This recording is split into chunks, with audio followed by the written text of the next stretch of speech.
할렐루야. 2022년 새해가 밝았습니다. 다시 한번 주님의 이름으로 축복하며 인사드립니다. 우리 사랑하는 처음 가족 여러분, 모든 가정에 하나님의 은혜가 풍성하게 임하기를 주님의 이름으로 축복합니다. 할렐루야. 우리 옆에 사랑하는 가족들하고도 또 같이 한번 새해 첫 인사를 나눠주시기 바랍니다. 새해 복 많이 받으세요. 새해 건강하세요. 새해 행복하세요. 라고 그렇게 인사 나눠주시기 바랍니다. 예. 이제 2022년을 시작하면서 처음으로 하나님 말씀을 전하게 되었는데, 말씀을 준비하면서 또 한 해를 돌아보면서 이혜인 수녀가 쓴 글을 하나 읽게 됐습니다. 제목이 그러나 이제 보니 라는 제목이었습니다.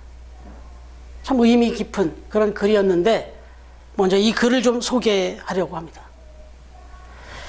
나는 늘 남을 보았습니다. 남이 나를 메마르게 하는 줄 알았기 때문입니다. 그러나 이제 보니 내가 메마르고 차가운 것은 남 때문이 아니라 내 속에 사랑이 없었기 때문이었습니다. 내 마음이 불안할 때면 나는 늘 남을 보았습니다. 남이 나를 불안하게 하는 줄 알았기 때문입니다. 그러나 이제 보니 내가 불안하고 답답한 것은 남 때문이 아니라 바로 내 속에 사랑이 없었기 때문이었습니다.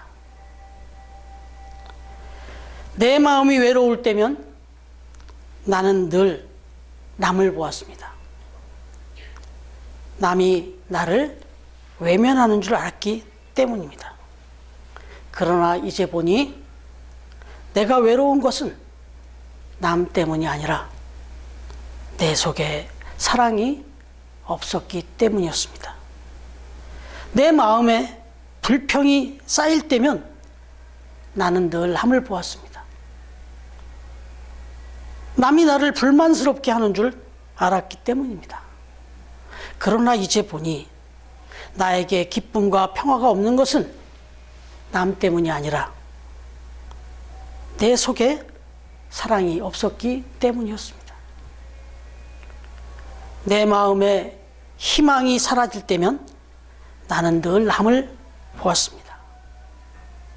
남이 나를 낙심시키는 줄 알았기 때문입니다. 그러나 이제 보니 내가 낙심하고 좌절하는 것은 남 때문이 아니라 내 속에 사랑이 없었기 때문이었습니다.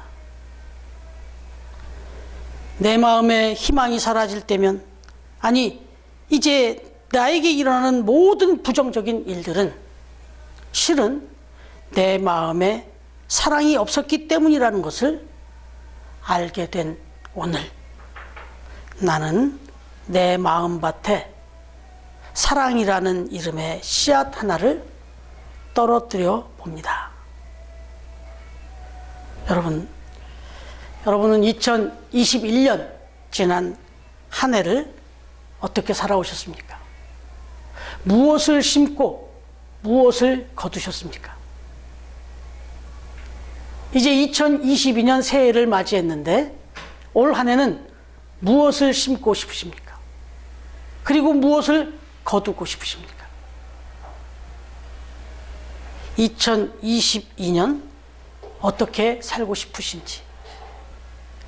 여러분, 주님은 오늘 본문을 통하여 분명하게 말씀해 주고 계십니다. 새 계명을 너희에게 주노니 서로 사랑하라.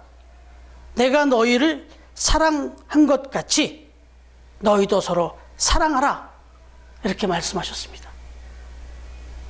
오늘 이 말씀을 주제로 이미 여러분에게 나누어 드린 신년교회 달력에는 우리 교회의 표어로 서로 사랑하라는 말씀을 인쇄해서 나눠드렸습니다. 바로 이 서로 사랑하라는 이 말씀에 준하여서 이제 새해 표어를 정해봤습니다.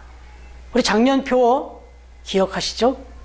기대하라, 기도하라, 기다려라. 이 말씀을 갖고 한 해를 우리가 또 살아왔는데 2022년 올 한 해는 이 사랑의 마음을 갖고 12달에 그 인쇄된 그 사랑의 그 메시지를 되새기시면서 존중하라, 배려하라, 사랑하라 라는 표어를 가지고 올 한 해를 또 살아보려고 합니다. 여러분, 이 사랑이라고 하는 이 말, 이 부분에 대해서는 정말 많은 정의가 있고 많은 해석들이 있지만 한 가지 분명한 것은 어느 날 TV 적십자사 후원 모집 광고를 봤는데 TV 정면의 한가운데 사랑은 동사다라고 하는 구호를 봤습니다. 맞습니다. 사랑은 이론도 아니고 어떤 마음의 개념도 아니라 정확하게 이것은 행동에 옮겨져야 되는 실천의 덕목이다라고 하는 것. 이걸 말씀해 주고 있는 것이죠. 그래서 사랑은 동사다라고 하는 이 정의 앞에서 오늘 주님이 하신 말씀, 서로 사랑하라는 말씀에 이 서로라는 말씀을 생각해 볼 때 사랑의 아주 중요한 정의, 아니 사랑의 동사형이라고 할 수 있는 그 표현이 바로 첫 번째로 존중하라라는 것이라는 거죠.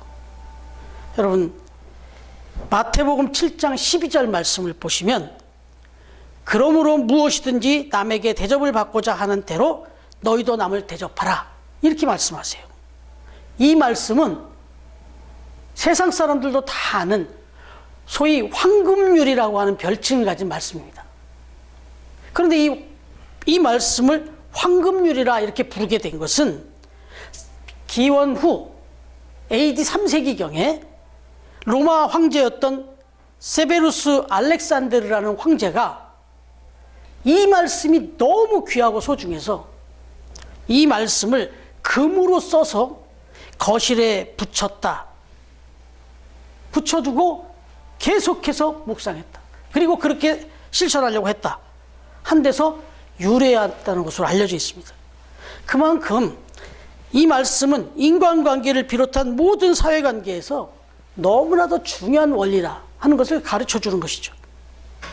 그러므로 여러분, 우리 가족 간에도, 그리고 우리 성도들 간에도, 그리고 나아가서 삶의 자리에 사회관계에서도 이 말씀은 너무나도 중요한 원리다 하는 것이죠.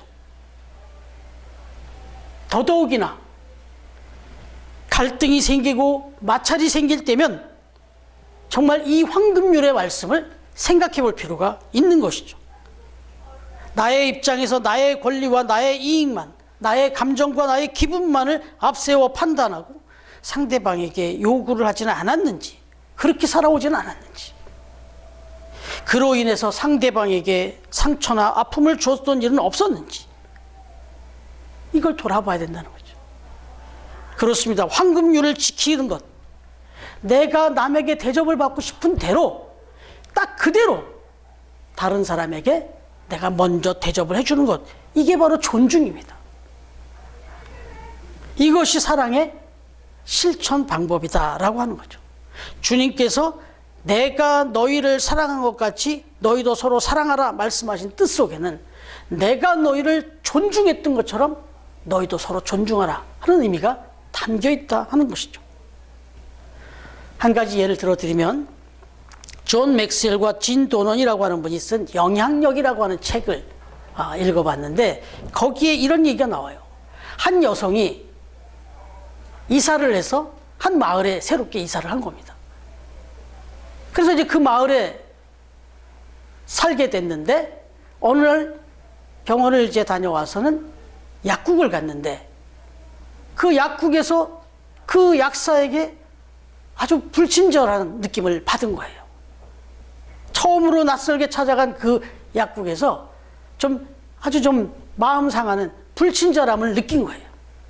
그리고 돌아와서는 이제 그 마을에서 새로 사귀게 된 그 이웃에게 그 약국 이야기를 했다는 거죠. 아무개 저 앞에 있는 그 약국에 그 약사가 얼마나 불친절하든지 자기의 불쾌했던 마음을 그대로 토로하면서 이야기를 했다는 거예요. 그러던 이제 그 마음속에는 물론 그 새 이웃이 뭔가 좀 공감해주고 자기를 이해해주길 바라는 마음이 있었겠죠. 어찌됐든 그렇게 며칠이 지나고 다시 또 그 여성이 그 약국을 또 방문할 일이 있었다는 거예요. 그래서 그 약국을 방문을 했는데 어찌된 일인지 그 약사가 환한 얼굴로 맞이하면서 또 오셨군요 라고 이렇게 맞이해주면서 이 마을이 어떻게 좀 마음에 드시나요? 혹시 이 마을에 사시면서 불편하신 거나 궁금하신 거 있으면 도움이 있으면 말씀하시라고 자기가 좀 도와드리겠다고 그렇게 이야기를 하면서 서둘러 들어가서 약을 쫙 정성스럽게 적어갖고 와서 그렇게 전해 주더라는 거예요. 그래서 이 여성이 그 친절을 받고 돌아서 나오면서 아무래도 이게 도대체 의아하고 이해가 안 돼서 그 새로 사귄 이웃에게 찾아가서 물었다는 거예요. 혹시 제가 지난번 그 약국에서 경험했던 그 불친절한 경험, 불쾌했던 마음, 그 이야기했던 거, 그걸 혹시 그 약국 약사에게 이야기한 적이 있느냐고 이렇게 물었다는 거예요. 그랬더니 그 이웃이 하는 소리가 아니요, 그런 적 한 적은 없었어요. 다만 좀 불편하실지 모르겠는데 저는 그 약국에 가서 당신이 이 마을에 처음 이사 와가지고 그 약국을 갔는데 약사님이 얼마나 친절하게 그렇게 잘해주시든지 너무 고마웠다고 그렇게 얘기를 하더라 라고 전했을 뿐이에요. 이렇게 얘기했다는 거예요. 여러분, 그 이야기를 전해 들은 이 여성의 마음이 어땠을까요? 여러분, 그렇습니다. 누가 먼저냐 이걸 따지기 전에 내가 누군가에게 먼저 친절을 베풀고 내가 누군가를 먼저 존중해주면 그 사람도 나에게 친절과 존중을 베풀게 되더라, 이런 얘기예요. 아니, 심지어는 내가 존중해줬더니 존중만 받을 만한 그런 모습의 사람이 아니었는데 존중받을 만한 가치가 있는 사람으로 변하더라, 이런 얘기입니다. 여러분, 이게 사랑의 힘입니다. 여러분, 빌립보서 2장 3절 말씀에 보면 오직 겸손한 마음으로 각각 자기보다 남을 낮게 여겨라 하는 말씀이 나옵니다. 그렇습니다. 이게 뭐냐면 리스펙트, 다른 사람을 나보다 더 존중하라, 이런 의미죠. 그런 말씀의 뜻이 되는 거예요. 그런데 이 빌립보서 2장 3절 이어지는 4절에 보면 이 말씀이 나와요. 각각 자기 일을 돌볼 뿐더러 또한 각각 다른 사람들의 일을 돌보아 나의 기쁨을 충만하게 하라, 이런 말씀이 나옵니다. 여러분, 이게 바로 두 번째 말씀드리려고 하는 배려입니다. 사랑의 동사형 두 번째는 배려입니다. 존중한 것, 그리고 또 하나 나아갈 것이 있는데 그게 배려라는 거예요. 여러분, 오늘 수필가가 쓴 이야기, 자기의 경험을 담아서 쓴 이 이야기 속에서 또 이 부분을 경험하게 되는데, 그가 신설동에서 살다가, 서울의 신설동에 살다가 봉천동으로 이사를 하게 됐답니다. 그런데 그 신설동 집안에 그 복이 자신이 이제 이사갈 그 봉천동 집으로 계속 따라왔으면 좋겠다는 생각에 그 신설동 집에 뭐 방문이나 벽지를 막 좀 이렇게 뜯어놓고 좀 이렇게 훼손을 하고, 그리고 청소도 안 하고, 그리고는 그렇게 이사를 가게 되었다네요. 자기 집으로. 그 집이 이제 지저분하고 더러워서 그 복이 거기에 있고 싶지 않아서 자기가 이사 가는 곳 따라오게 하려고 이런 마음으로 그렇게 했다네요. 그리고는 이제 이사한 집, 봉천동 집에 도착을 해서 딱 문을 열었는데 이 집은 너무 깨끗하게 정돈이 돼 있더라는 거예요. 청소도 잘 돼 있고요. 문 하나 훼손된 게 없고 벽지 하나 훼손된 게 없고 장판까지 깨끗이 닦여 있더라는 거예요. 좀 당황스러웠겠죠. 그런데 한편 딱 중앙에, 벽 중앙에 메모지가 하나 붙어 있더라는 거예요. 그래서 얼른 가서 그 메모지를 띄어서 봤더니 거기에 이렇게 쓰여 있더랍니다. 이사하시느라 수고 많으셨습니다. 이 집에 오셔서 부디 행복하게 사시기를 바랍니다. 추운 날씨라 방마다 연탄불을 좀 피워놓았습니다.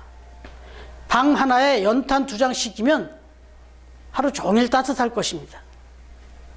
제 연락처는 이렇습니다. 혹시 궁금하신 것 있으면 연락 주십시오. 그럼 안녕히 계세요. 이렇게 써놓고 이사를 갔더라는 거예요.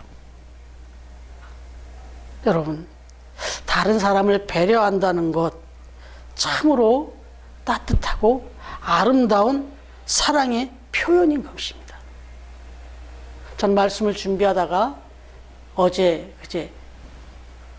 신문에서 아주 아름다운 가슴 따뜻한 뉴스를 봤습니다. 사진 한 컷을 봤습니다. 다른 것 아니고 저 서울역 그 광장 그 구석구석에 그 노숙자들이 늘 그렇게 추운 날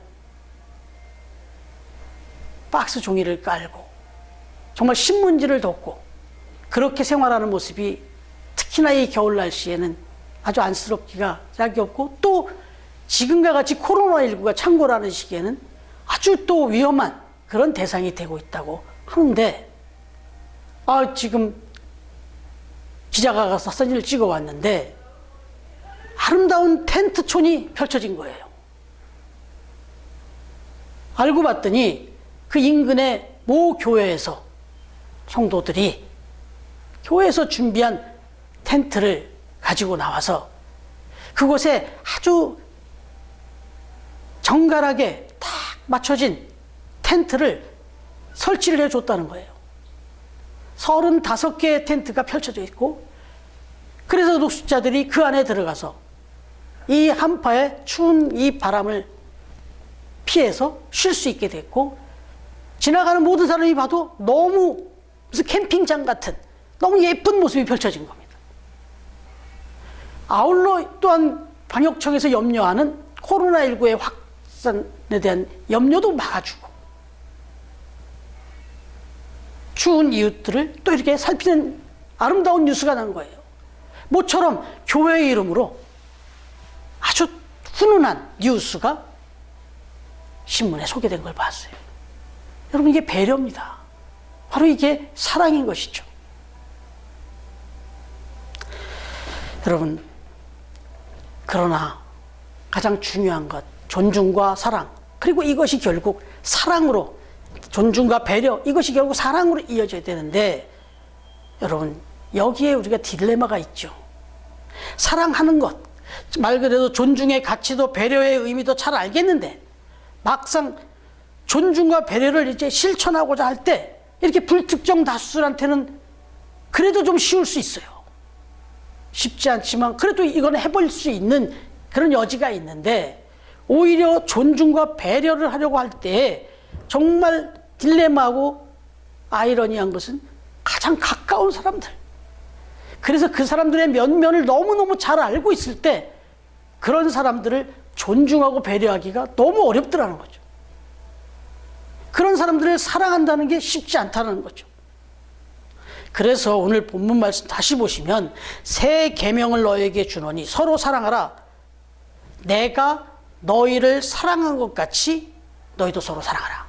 이렇게 말씀하신 거예요. 다시 말씀드리면 내가 너희를 존중했던 것처럼, 내가 너희를 배려했던 것처럼 너희도 서로 존중하고 배려하고 사랑하라. 이렇게 말씀하신 거예요. 그럼 도대체 예수님께서 지금 제자들에게 말씀하시면서 내가 너희에게 한 것처럼 하라고 했는데 예수님은 제자들에게 어떻게 하셨습니까? 어떤 제자들을 존중하고 사랑한 것입니까?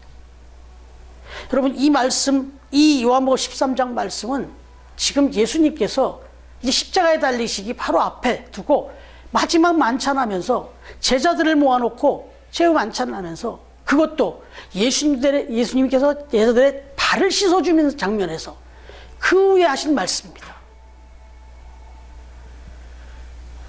여러분, 지금 예수님께서 말씀하시던 이 상황을 한번 생각해 보시면, 예수님께서 낮고 천한 종들이 할 일을 지금 하고 계셨어요.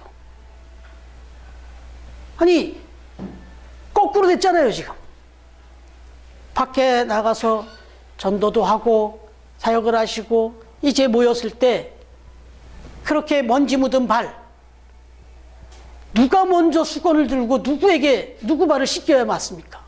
근데 제자들 중에 아무도 그런 사람이 없었어요. 그때 예수님께서 먼저 무릎을 꿇고 수건을 두르고 발을 씻어주셨습니다. 여러분, 그러면 그 발을 씻겨주신 그 제자들의 면면은 어떻습니까? 머지않아 예수님이 십자가에 달리실 때 그 신문을 받을 때 다 달아나고 도망갈 제자들이었어요. 거기에 베드로는 아예 3번씩이나 자기를 저주하고 부인할 것을 이미 알고 계셨어요. 거기에 가룟 유다는 지금 이제 이 자리에서 곧 있으면 몰래 배신하고 떠나서 자신을 팔아넘기고 자신의 목숨을 넘겨줄 사람이었어요. 이런 제자들이에요. 이런 모습들이고 이런 태도에 있는 제자들인데 예수님은 그들을 무릎 꿇고 발을 씻어주면서 섬겨주셨다고요. 왜요? 사랑이 있기 때문에.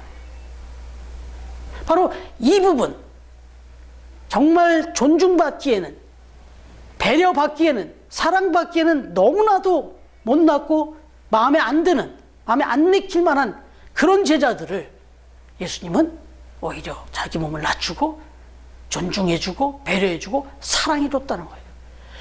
이렇게 내가 너희들을 섬긴 것처럼, 사랑한 것처럼 너희도 서로 사랑하라, 이렇게 말씀하신 거예요. 여러분, 바로 여기에 이제 우리가 사랑할 수 있는, 또 존중하고 배려할 수 있는 근거가 되고 동기가 되는 겁니다. 여러분, 예수님께서는 사랑받을 만한 자를 사랑해 준 것이 아니었다. 존중과 배려받을 만해서 그들을 존중해 주시고 배려해 주신 것이 아니었다라고 하는 말씀입니다.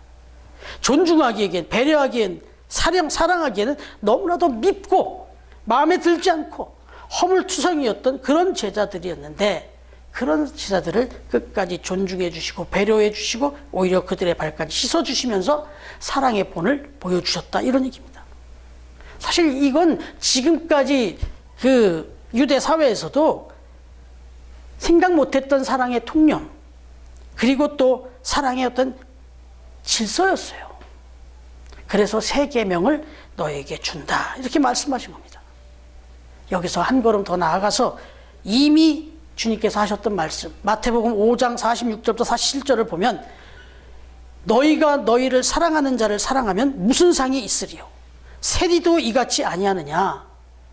이방인들도 이같이 아니하느냐? 이렇게 말씀하셨어요. 여러분, 그렇습니다. 여러분, 주님은 오늘 우리 처음교회 성도들이 이러한 사랑을 서로에게 나아가 이 세상에 실천하며 살기를 원하신다. 말 그대로 가정마다, 또 교회에서, 또 세상에서 존중하고 배려하고 사랑하며 살기를 원하십니다. 바로 옆에 계신 남편을, 아내를, 자녀를, 부모를, 그리고 나아가서 또 우리 함께 모여 신앙생활하는 우리 처음 가족들 서로 간에 먼저 존중하고 먼저 배려하고 그리고 먼저 사랑하고, 유감스럽지만 존중할 만하지 않아도, 배려할 만한 마음이 없어도, 정말 사랑하기엔 너무 마음에 안 들어도 주님이 우리를 그렇게 사랑해 주셨던 것처럼 우리도 그렇게 존중하고 배려하고 사랑하라. 이게 주님이 오늘 우리에게 주시는 말씀입니다. 여러분, 2022년 이 새해를 존중의 씨앗을, 배려의 씨앗을, 사랑의 씨앗을 우리의 삶 가운데 계속 심어가면서 정말 2022년을 마무리할 때 정말 아름다운 사랑의 열매를 풍성하게 맺고 그렇게 하나님께 영광 돌리는 저와 여러분이 되어지기를 주님의 이름으로 축원합니다. 아버지 하나님께서 말씀하시기를, 예수님을 통해서 말씀하시기를 31절에 보면 예수께서 이르시되 지금 인자가 영광을 받았고 하나님도 인자로 말미암아 영광을 받으셨다고 이렇게 말씀하셨어요. 본문 앞에. 그러니까 저와 여러분이 이렇게 살면 하나님께서 영광을 받으신다는 겁니다. 바라기는 새롭게 선물로 주신 2022년 새해 서로 그리고 내 곁에 모든 이들에게 존중과 배려와 사랑을 베풀며 살아감으로써 오늘 말씀에도 이어지는 것처럼 너희는 진정 예수님의 제자들이다, 하나님의 제자들이다 라고 인정을 받으면서 하나님을 기쁘시게 하고 하나님께 영광을 돌리며 살아가는 처음 가족들이 다 되시기를 허물이 많은 우리들을 끝까지 존중해 주시고 배려해 주시고 사랑해 주시는 우리 주님의 이름으로 축원합니다. 감사합니다. 기도하겠습니다. 오늘 기도는 우리 사랑하는 처음 가족들, 그리고 또 우리 처음 교회, 그리고 이 나라 인종을 포함해서 축복하며 그렇게 기도를 드리고, 그리고 축복의 기도로 오늘 이 송구영신 예배를 마치겠습니다. 한번 기도하겠습니다. 지난 한 해도 은혜 가운데 지켜주시고 오늘 우리에게 다시 한번 새로운 한 해를 선물로 주시고 이렇게 거룩하고 구별된 성소에서, 가정에서 예배로 첫 시작을 하게 하여 주시니 감사를 드립니다. 사랑하는 처음 교회를 이곳에 세워주시고 처음 뜻, 처음 사랑, 처음 믿음으로 하나가 되어 선교와 봉사와 장학, 선봉장에 앞장서는 교회로 사용해 주심을 감사드립니다. 올해에도 처음 교회가 주의 복음과 하나님의 말씀 위에 더욱 든든하게 서서 맡겨진 사명 잘 감당하는 한 해가 되도록 역사하여 주시고 이 땅에 하나님의 나라를 건설하는 일에 쓰임받는 처음 교회가 되어지길 간절히 원합니다. 우리 사랑하는 처음 가정들 기억하여 주옵소서. 임정윤 권사님과 강인규 집사님, 박인규 집사님, 박미 집사님, 우리 은진자매, 그리고 김은자 권사님과 우리 현복이, 그리고 나규건 집사님, 이은희 집사님, 그리고 그 예언이까지, 그리고 선보영 집사님과 성명희 집사님, 우리 박준우, 신선의 가정, 라인과 라연이까지, 그리고 임정권 집사님과 정혜선 집사님, 새롭게 귀한 유준서 어린 생명을 선물로 받은 최수민, 이상호 부부 가정, 그리고 최병 집사님과 박은영 집사님, 사랑하는 연승이까지, 아울러 주명한 성도님, 그리고 아내 되는 이은주 성도와 아연자매까지, 그리고 우리 성실이와 지은이, 이한이와 엘리 이 가정, 그리고 유연이와 채연이, 서연이 아빠, 우리 김경미 가정, 그리고 이경수 집사와 그 아내 찬영이, 한결이 그 가정도, 그리고 저희 가정과 김유경 사모, 우리 민수, 진수, 은수에 이르기까지 오늘 말씀의 액자의 말씀으로 우리에게 축복해 주셨듯이 사랑이 풍성한 가정, 은혜가 풍성한 가정, 기쁨이 샘솟는 가정, 축복이 넘치는 가정, 행복이 가득한 가정, 예수만 섬기는 가정들이 되게 하여 주옵소서. 이 나라 이 민족을 위해 기도합니다. 코로나19로 인하여 많이 어려웠던 지난 한 해의 경제도 회복되는 한 해가 되기를 원합니다.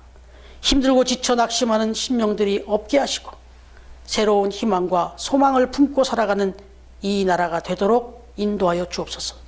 특별히 정치, 경제, 사회, 문화, 의료 전 분야에 하나님의 공의와 정의가 강물처럼 흐르는 나라가 되게 하여 주옵시고 새롭게 선출될 새 지도자를 하나님의 뜻에 합당한 인물로 직접 세워 주옵소서. 2022년 처음교회와 처음교회 모든 성도들의 계획과 삶 위에 여호와 이레 하나님의 은혜와 임마누엘 하나님의 은총이 항상 함께하여 주시기를 다시 한번 간절히 기원합니다. 이제는 인류 역사의 새로운 시작이 되어주신 예수 그리스도의 은혜와 인류에게 새로운 역사의 소망을 주시고자 예수 그리스도를 이 땅에 보내주신 하나님의 사랑과 오늘도 우리의 곁에서 언제나 우리를 존중해 주시고 배려해 주시고 사랑해 주시는 성령님의 교통하심이 2022년을 소망 가운데 힘차게 출발하는 처음 가족들의 각 가정 위에, 그리고 구별된 성소를 제공해 주신 기쁨의 집과 세이브존 위에 항상 함께 해 주시기를 간절히 축원하옵나이다. 아멘.